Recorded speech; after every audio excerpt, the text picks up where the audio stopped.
Did you ever feel like you were always very close to sending something, but you just needed like the extra oomph?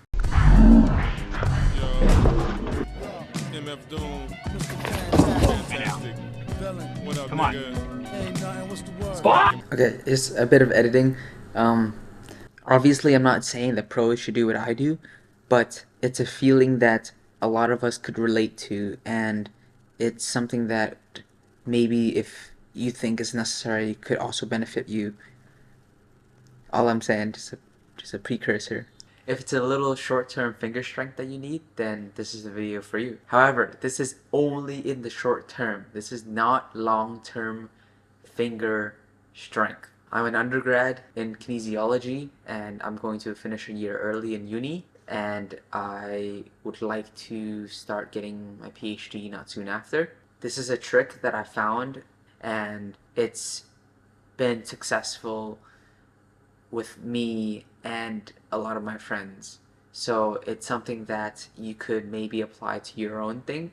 Don't take it as facts or scientific literature. It's clearly not, but it's mostly more of a food for thought and something that could provide a different perspective in your progression or journey. So I think this exploits a phenomenon in which the passive structures of your finger stiffen up, so cartilage, ligaments, and thus are able to resist more force. Therefore, it feels like you've increased your finger strength. However, as you recover and rest, this elasticity will return to your fingers and you'll go back to baseline. So the methodology is a variation of the block lift. I'm gonna do it with less weight because I don't want to actually like stiffen up my fingers short term right now. But you need to know what your 1 rep max is. So go do that and then come back. What we're gonna do is we're gonna do 80% of your 1 rep max for 2 reps. This is enough intensity to elicit neuromuscular recruitment as well as not be fatigued enough to actually affect your climbing later on in the day or in the week. Essentially, it's just a block lift, but just be mindful that you're not cheating by cramming your finger in the corner or whatever. But the form, depending on who you are, could be important. I don't necessarily stress it too much because this whole routine is already kind of based on outcome instead of process of performance. It's more of an outcome of performance, and you're not really going to be like mindful of what your finger form is when you're on a project. You kind of just find whatever position is the most okay for you to progress for that move. So the same thing applies here. So it's just whatever form you have, and then you're just gonna yank it off the ground, and as soon as it leaves the ground, then that's counts as a rep, and you do it for 2 reps, 80% of your max. And I don't have a weight pin, so fuck it. It's dog shit.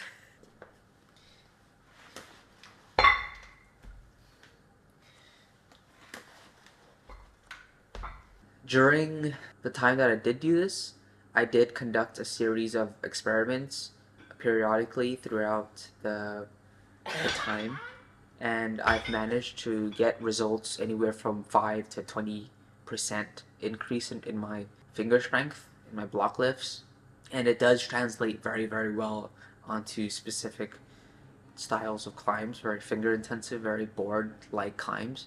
And I used a very scientific clinical trial, so 5 trials, control group, all confounding variables are kept practically the same as I could.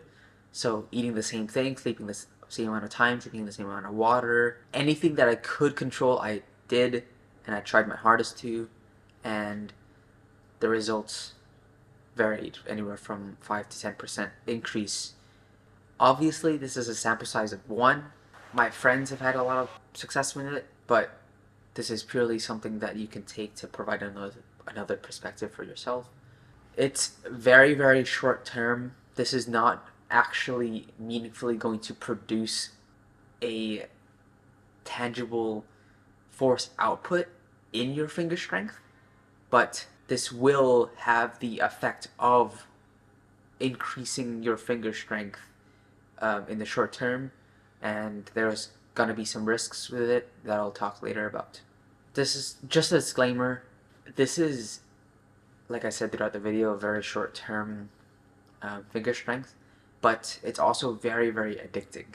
I went down this rabbit hole of trying to just continually trying to get better and stronger, and what I realized was the increase that I had with this technique allowed me to get very close to a lot of the big goals I had, and I kept trying to push it further and further and further, and it led to a string of injuries for me. So please be aware that you are inherently taking on some risks.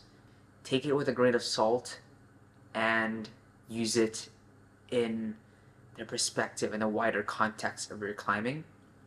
If you're peaking, if you're needing to perform in a very short term, this could be an option for you. And yeah, hopefully you send your proj.